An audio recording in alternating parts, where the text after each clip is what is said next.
श्री शिवाय नमस्तुभ्यम। राधे राधे सभी को। वास्तुशास्त्र के मुताबिक घर में लगाए जाने वाले कुछ पौधे शुभ माने जाते हैं और इन पौधों को लगाने से घर में सकारात्मक ऊर्जा का संचार होता है और नकारात्मक ऊर्जा दूर होती है। तो आज के वीडियो में आप जान पाएंगे कि नए साल में वो कौन से पौधे हैं जिन्हें आपको अपने घर में ज़रूर लगाना चाहिए। ये पौधे ऑक्सीजन रिलीज करने के साथ साथ आपके घर के अंदर के वातावरण को भी शुद्ध बनाते हैं। तो ये वास्तु के हिसाब से भी ज़रूरी पौधे हैं और आपके घर के वातावरण को सकारात्मक बनाने में मदद करते हैं। इनमें सबसे पहला पौधा है स्पाइडर प्लांट। स्पाइडर प्लांट को अपने घर के मेन डोर पर, खिड़की पर कहीं भी लगा सकते हैं। इसे धूप की ज़रूरत नहीं है, सिर्फ इसकी मिट्टी का सूखना ज़रूरी है। ये जो आप देख रहे हैं ये इंग्लिश आइवी का पौधा है। ये दोनों पौधे अभी 50 रुपये में नर्सरी पर मिल रहे हैं। फर्न की किसी भी वैरायटी को लगाइए। ये ऐसे पौधे हैं जो कम देखरेख में आपके घर में हरियाली देते रहते हैं। ये जो स्पाइडर प्लांट है यह हवा को शुद्ध करता है। यह हवा में मौजूद 95% विषैले जो गैस होती है, जो विषैली चीज़ें होती हैं, उन्हें हटाने की क्षमता रखता है। यह एक एयर प्यूरिफायर की तरह काम करता है। यह घर की नेगेटिविटी यानी नकारात्मकता और वास्तु दोष को दूर करता है। यह घर के सदस्यों को बीमारियों से दूर रखता है। यह ऑक्सीजन लेवल को बढ़ाने में मदद करता है। स्पाइडर प्लांट को घर के लिविंग रूम, रसोई घर, बालकनी या स्टडी रूम में लगाया जा सकता है। किसी भी छोटे कंटेनर में रख के आप इसे टांग सकते हैं। हैंगिंग बास्केट की तरह ये पौधा बहुत अच्छे से ग्रो होता है। अगला जो पौधा है यह है लकी बाम्बू। इसे आप पानी में लगा सकते हैं, घर के अंदर रख सकते हैं। मैंने सॉइल में लगाया है और सेमी शेड एरिया में रखा है। घर में सकारात्मक ऊर्जा लाने में यह मदद करता है। इसे घर में रखने से धन, स्वास्थ्य और भाग्य में वृद्धि होती है। वास्तुशास्त्र और फेंग शुई के मुताबिक इस पौधे को घर में रखना शुभ माना जाता है। अगला जो पौधा है यह है क्रेसुला का पौधा।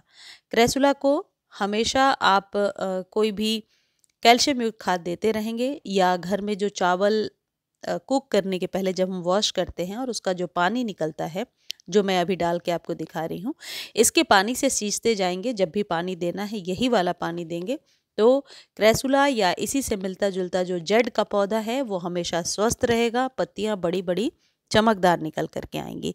इससे ज़्यादा जानकारी के लिए आपको एवरग्रीन वाले चैनल पर जाना होगा। क्रेसुला या जड़ के पौधे को अभी आप लगा सकते हैं। 50 रुपीज़ में नर्सरी पर मिल जाएगा। जड़ का पौधा जो आप ये देख रहे हैं ये कटिंग से भी ग्रो हो जाता है। इसकी बड़ी पत्तियों वाला पौधा मोहिनी का पौधा या क्रेसुला के नाम से जाना जाता है। वास्तु के मुताबिक इस पौधे को आप मेन गेट पर रख सकते हैं, मेन गेट के दाहिनी तरफ रख सकते हैं। इस पौधे को घर की ईस्ट, पूर्व यानी कि उत्तर दिशा में लगाना चाहिए। इसे घर के मुख्य दरवाजे पर लगा सकते हैं। ये जो पौधा होता है बेसिकली ये सकुलेंट हैं, तो सकुलेंट्स को हल्के धूप की ज़रूरत गर्मियों में पड़ती है, लेकिन सर्दियों में पूरे दिन के सनलाइट में रख सकते हैं।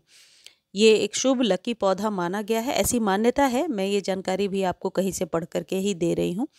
तो ऐसी मान्यता है कि ये कुबेर का प्रिय पौधा है, तो इस पौधे को आप घर में ज़रूर लगाइए। अगला जो पौधा है ये तुलसी का पौधा है और हम सबको पता है कि तुलसी का पौधा घर में रखना बहुत ही शुभ होता है। सर्दियों में अक्सर तुलसी का पौधा सूखने लगता है। एवरग्रीन वाले चैनल पर मैंने शेयर किया है कि किस तरीके की मिट्टी में लगाने से इस पौधे को आप सर्दियों में सूखने से बचा सकते हैं। वैसे तुलसी सूखती है मतलब आपके घर की विपत्ति, दुख, बलाएं अपने ऊपर ले लेती हैं। तो तुलसी के पौधे का वैसे सूखना सही नहीं है, लेकिन यदि सूख जा रही हैं तो आप उसके लिए बिल्कुल भी ना घबराएं। इसकी केयर करें। सालों साल चलने वाला पौधा है।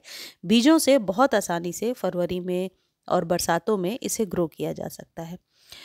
तुलसी का पौधा हमेशा हरा भरा होना चाहिए। सूखा तुलसी का पौधा आर्थिक परेशानियों का संकेत माना जाता है। तुलसी का पौधा घर के ईशान कोण यानी उत्तर पूर्व दिशा में रखना चाहिए। इसे पूर्व दिशा या उत्तर दिशा में भी रखा जा सकता है। तुलसी का पौधा कभी भी दक्षिण दिशा में नहीं रखना चाहिए। तुलसी का पौधा घर के मंदिर के पास लगाना चाहिए। अब घर के अंदर यदि आप अपार्टमेंट में रहते हैं और मंदिर नहीं है, मतलब मंदिर के पास जगह नहीं है, तो आप बालकनी में बहुत आसानी से लगा सकते हैं। क्योंकि इस पौधे के लिए धूप ज़रूरी है तो आप ईस्ट के तरफ लगाइए। यदि दिशाओं के ज़्यादा आपको कोई ऐसी मान्यता नहीं है कि किसी भी दिशा में लगाना है तो आप लगा सकते हैं। बस धूप मिलना ज़रूरी है इस पौधे को। तुलसी का पौधा बेसमेंट में या ज़मीन में नहीं लगाना चाहिए। इसके लिए हमेशा स्टैंड पर लगाइए, यानी आपके पैरों के लेवल के बराबर नहीं होना चाहिए, ऊंचाई पर होना चाहिए। और साफ सुथरी जगह पर लगाना चाहिए। तुलसी के पौधे को कभी भी अकेले ना रखें।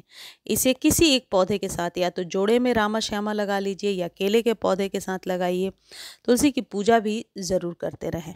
अगला है अपराजिता का पौधा, जिसे अपने घर में ज़रूर लगाना चाहिए। अपराजिता के 2-3 कलर्स आसानी से 50 रुपीज़ में आपको नर्सरी पर मिलेंगे।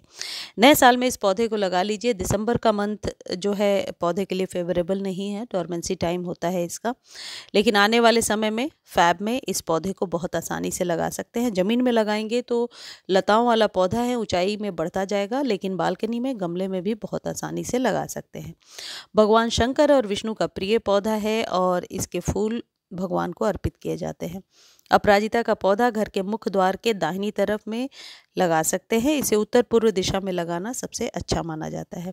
इसे गुरुवार या शुक्रवार के दिन लगाना शुभ माना जाता है। शनिवार के दिन नीली अपराजिता शनिदेव को अर्पित करना चाहिए। शिवलिंग पर इसके फूल चढ़ाने से आर्थिक परेशानी दूर होती है। ठीक इन्हीं मान्यताओं के साथ आप गुड़हल का पौधा भी घर में ज़रूर लगाइए। लाल गुड़हल के फूल देवी माँ का पसंदीदा होता है और उसे डेली के पूजा में भगवान को अर्पित करना चाहिए। मुझे उम्मीद है ये जानकारी आपको बहुत अच्छी लगी होगी। धन्यवाद।